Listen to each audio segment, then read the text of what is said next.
오늘은 자기를 낮추는 사람이라는 제목으로 하나님의 말씀을 함께 나누도록 하겠습니다. 많은 사람들은 자신을 드러내기를 원합니다. 그리고 자신을 높이기를 원합니다. 다른 사람들의 눈에 비치는 그 자신의 모습이 어떤지를 늘 생각하고 그 모습을 늘 가꾸려고 합니다. 다른 사람들의 눈에 비치는 자신의 모습, 어떻게 보이고 싶을까요? 잘나 보이고 싶습니다. 대단해 보이고 싶습니다. 높은 사람처럼 보이기를 원합니다. 그래서 은근히 자신을 과시하려고 합니다. 사람들로부터 칭찬과 인정받기를 원합니다. 자신이 속한 곳에서 자기 자신이 빛나기를 원합니다. 즉 사람의 마음속에는 누구에게나 이러한 마음들이 있다는 겁니다. 프로이드라는 유명한 심리학자는 인간의 마음속에는 위대해지고 싶은 그 욕망이 있다라고 말했습니다. 그리고 미국의 철학자인 존 듀이는 인간은 중요한 사람이 되려는 욕망이 있다라고 말했습니다. 사람은 내가 속한 곳에서 높아지고 싶은 마음, 그 마음이 누구에게나 있을 수가 있다는 겁니다.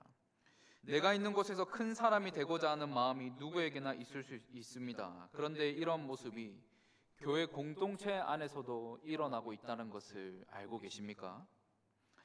마태복음 18장부터는 예수님께서 하나님 나라의 공동체인 이 교회의 모습에 대해서 가르치는 본문입니다. 교회 공동체를 향한 가르침으로써 교회가 어디에 관심을 가져야 되는지, 즉 교회의 운영 원리가 무엇인지를 예수님께서 가르치는 그런 본문이라 할 수 있습니다. 그래서 이 마태복음 18장을 가리켜서 이 교회 공동체를 향한 가르침이기 때문에 공동체 강화라고 부르기도 합니다. 특별히 마태복음 16장을 보시면 예수님께서는 베드로를 향해서 이런 말씀하십니다. 이 반석 위에 내 교회를 세우겠다. 예수님께서 베드로를 보면서 이런 말씀을 하셨습니다. 그리고 사도행전으로 넘어가면 이제 초대교회가 이제 본격적으로 시작될 때, 이 교회 공동체로서 본격적으로 시작될 때에 이 베드로가 중추적인 역할을 감당하는 것을 확인할 수 있습니다. 사도행전 2장을 보시면 오순절 성령 감리 사건 이후에 베드로가 나서서 첫 번째 설교를 하게 됩니다. 복음을 담아내는 첫 번째 설교를 하게 되는데 그 첫 설교에서 3,000명이 회개하여서 하나님께로 돌아오게 됩니다. 3,000명이 믿게 되는 그런 놀라운 일이 일어나게 되죠. 뿐만 아니라 고넬료를 통해서 이방인 선교에 대한 그 확신과 동력을 얻게 되는데 이때도 베드로가 중추적인 역할을 감당합니다. 본격적인 신약교회가 시작될 때 활력을 얻는 이 일에 베드로가 중추적인 역할을 감당하는데 그 시작이 어디서부터라고 할 수 있겠습니까? 마태복음 16장에서 비록된 예수님의 말씀입니다. 마태복음 16장에서 베드로를 향해 이 반석 위에 내 교회를 세우겠다라는 이 말씀으로부터 비록된 겁니다. 그리고 마태복음 18장으로 넘어와서 이 교회 공동체를 향한 실질적인 가르침을 예수님께서 주십니다. 자, 그런데 교회 공동체를 향한 그 가르침이 어떤 질문으로부터 시작되고 있는지를 우리는 주목할 필요가 있습니다. 1절의 말씀을 한번 보시겠습니다. 그때 제자들이 예수께 나와 이르되 천국에서는 누가 크니까? 제자들이 예수님께 묻습니다. 예수님, 천국에서는 누가 큰 자입니까? 누가 큰 사람입니까? 예수님께 묻습니다. 이것은 제자들의 관심사라고 할 수 있습니다. 이들이 어디에 관심 있는지를 보여주는 질문입니다. 그들은 누가 더 큰가, 즉 서열에 관심이 많았습니다. 특별히 제자들의 일관된 관심이 서열에 있었다는 것은 다른 복음서를 통해서도 확인할 수 있습니다. 마가복음을 보시면 마가복음 9장 33절과 34절의 말씀을 보시면 가버나움에 이르러 집에 계실새 제자들에게 물으시되 너희가 길에서 서로 토론한 것이 무엇이냐 하시되 그들이 잠잠하니 이는 길에서 서로 누가 크냐 하고 쟁론하였음이라. 이들이 길에서 무엇을 가지고 서로 쟁론하였습니까? 누가 더 크냐입니다. 누가 더 큰 자냐, 이것을 가지고 쟁론하였습니다. 특별히 방금 읽어드린 이 마가복음 9장 33절 그 바로 앞의 내용을 보시면 예수님께서는 십자가 죽음과 부활에 대해서 언급하십니다. 그 바로 앞에서 언급하십니다. 예수님께서 이 땅에 오신 중요한 목적에 대한 그 말씀을 들었음에도 불구하고 이들의 관심은 무엇입니까? 누가 더 크냐입니다. 누가 더 큰 사람이냐, 즉 서열에 관심이 있었다는 겁니다. 이뿐일까요? 누가복음 22장 24절의 말씀을 보시면 또 그들 사이에 그중 누가 크냐 하는 다툼이 난지라 라고 말씀하고 있습니다. 누가복음에서는 누가 더 큰지 이것을 가지고 서로 다투었다라고 말하고 있습니다. 그런데 이 다툼이 어떤 배경 속에서 일어났는지 아십니까? 예수님께서 잡히시기 전인 최후의 만찬 때입니다. 최후의 만찬 이후 예수님께서 잡혀가시는데 이런 상황 속에서 이들의 관심이 무엇입니까? 누가 더 크냐입니다. 누가 더 큰지를 두고 서로 싸우고 있습니다. 이 외에도 그들은 서로 자기가 좌우편에 앉고 싶어 했습니다. 이들은 서로 자기가 더 으뜸이라고 내세웠습니다. 즉 일관되게 서열에 관심이 많았다는 겁니다. 이들의 관심은 서열이었습니다. 그리고 오늘 본문에서도 예수님께 이렇게 묻습니다. 예수님, 천국에서는 누가 큰 자입니까? 라고 묻습니다. 그렇다면 왜 제자들은 서열에 관심이 많았을까요? 왜 제자들은 이같이 높아지는 것에 관심이 많았을까요? 크고 높아지면 누리는 것들이 많아지기 때문입니다. 사람들의 인정과 칭송을 받을 수 있습니다. 많은 부와 권력을 누릴 수 있습니다. 그 결과 자기가 원하는 대로 할 수 있습니다. 자기가 원하는 그러한 삶을 살아갈 수 있습니다.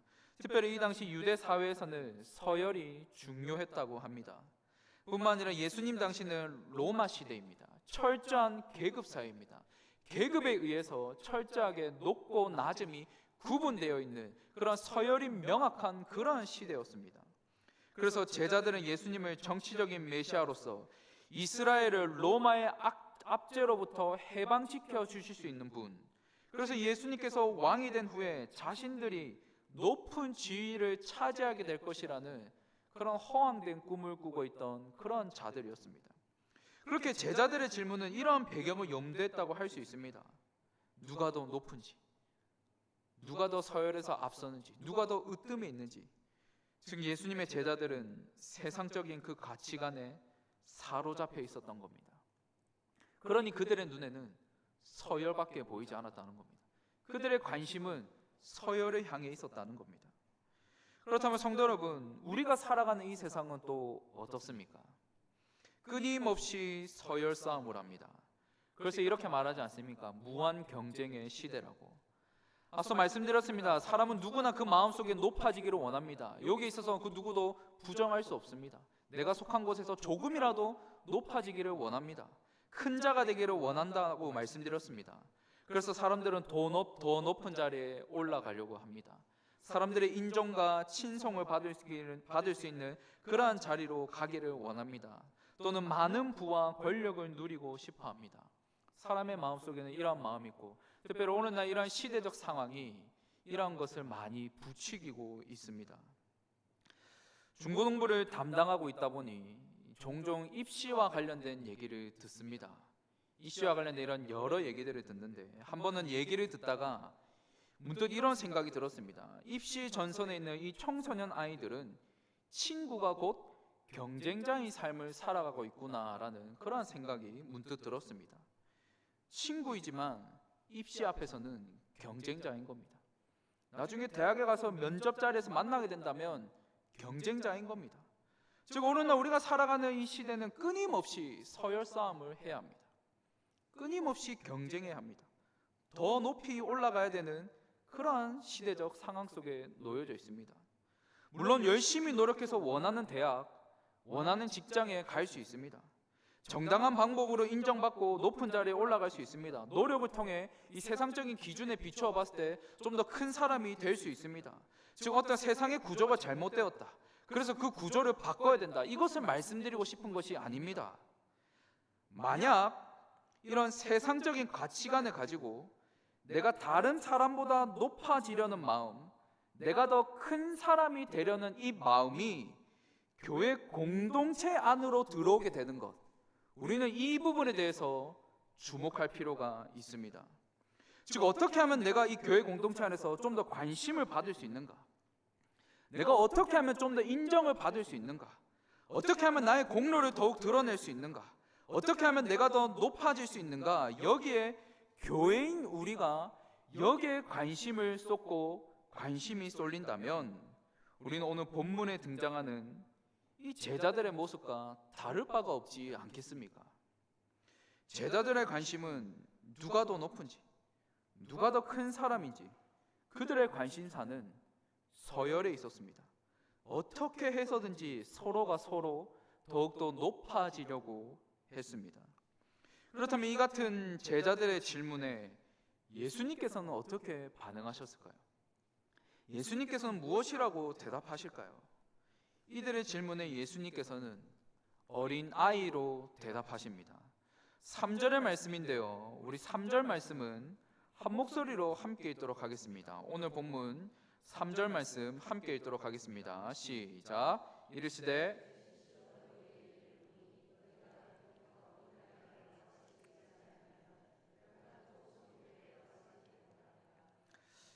예수님께서는 어린 아이를 언급하십니다.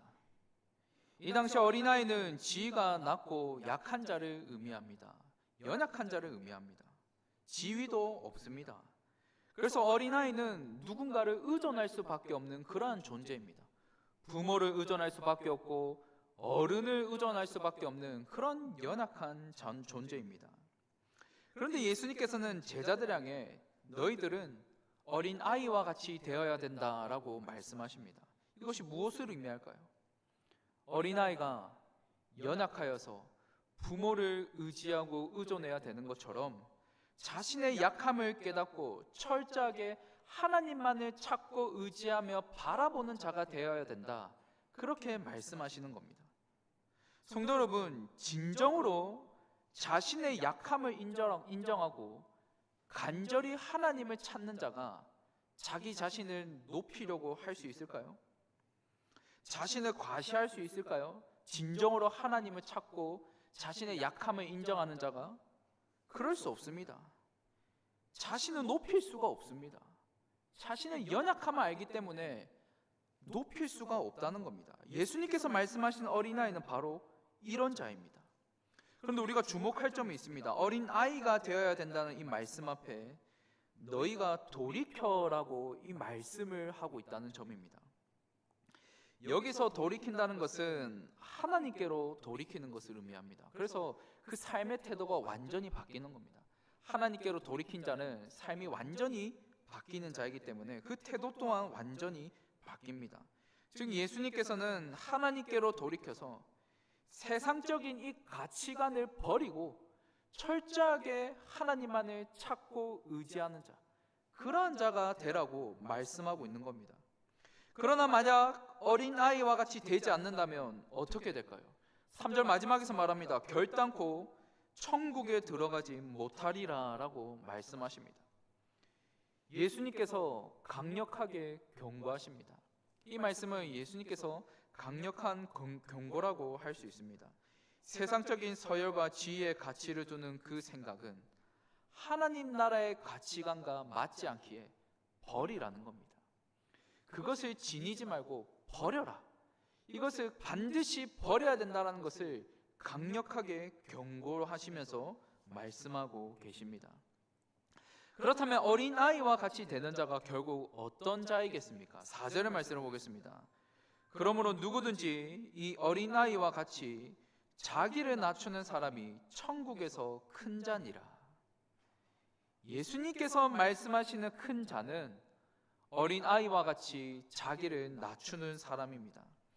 여기서 말하는 낮추는 것은 지위를 낮추는 그런 겸손을 의미합니다. 즉 세상적으로 높은 사람이 천국에서 높은 자가 아닙니다. 세상에서 큰 성공을 거둔 자, 세상에서 강한 권력을 가진 자, 그런 자가 천국에서 높은 자가 아니라는 겁니다. 철저하게 하나님을 의지하며 겸손하게 하나님을 간절하게 찾으며 자신이 가지고 있는 이 지위를 내려놓을 수 있는 사람, 바로 이러한 사람이 천국에서 큰 자라는 겁니다. 그렇게 예수님께서는 너희들이 진정 하나님 나라에 속한 예수님의 제자들이라면 세상적인 서열과 지위를 생각하지 말고 겸손하게 자기 자신을 낮추라라고 말씀합니다. 그렇다면 예수님께서는 왜 낮추라고 말씀하실까요? 왜 너희들은 어린아이와 같이 자기 자신을 낮춰야 된다라고 말씀하실까요? 사실 오늘 본문의 이 전체적인 단락은 마태복음 18장 1에서 14절이라고 할 수 있습니다. 1절에서 14절까지가 오늘 본문의 전체적인 단락이라 할 수 있습니다. 그런데 1절에서 14절에서 중점적으로 말하는 것이 있습니다. 중심되게 일관적으로 말하는 것이 있습니다. 그것은 바로 작은 자입니다.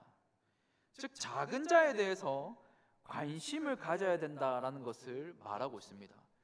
그리고 이는 곧 교회의 관심이라 할 수 있죠. 교회 공동체의 관심이라 할 수 있습니다. 그렇게 교회는 작은 자에 대해서 관심을 가져야 됩니다. 어린 아이와 같이 연약하고 약한 자들, 도움이 필요한 자들, 고통 속에 신음하는 자들, 어려움이 있는 자들이 있다면 교회는 이러한 자들에 대해서 관심을 가져야 됩니다. 그렇다면 이를 위해 필요한 것이 무엇이겠습니까? 먼저 자기 자신이 낮아져야 됩니다. 낮아져야지 작은 자가 보입니다. 높아져 있는데 어떻게 작은 자가 보이겠습니까? 높아져 있는 사람은 자신보다 더 높은 사람을 보며 그 사람보다 더욱 높아지려고 합니다.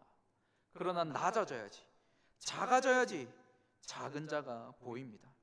어린아이와 마주하기 위해서 어른이 허리를 숙이고 그 눈높이를 맞춰야 되는 것처럼 교회는 작은 자의 관심을 가지기 위해서 교회에 속한 한 사람 한 사람은 자기 자신을 낮출 수 있어야 됩니다. 그리고 자기를 낮출 줄 아는 그 사람의 시선이 어디를 향하겠습니까? 작은 자를 향합니다. 그렇게 예수님께서는 교회의 시선은 작은 자를 향해야 되기 때문에, 연약하고 약한 자들을 향해야 되기 때문에 너희들은 낮아져야 된다. 너희들 또한 작아져야 된다. 낮춰라 라고 말씀하고 계신 겁니다. 우린 여기서 중요한 한 가지 원리를 발견할 수 있습니다. 세상 나라의 원리와 하나님 나라의 원리는 완전히 다르다는 것을. 세상은 높아지기 위해서 더욱 높아지라고 말한다면 하나님 나라는 낮아지는 것이 곧 높아지는 것이라고 말하고 있다는 점입니다. 특별히 예수님께서 이런 모습을 보여주시지 않으셨습니까? 예수님께서는 성육신을 통해 친히 낮아지셨습니다.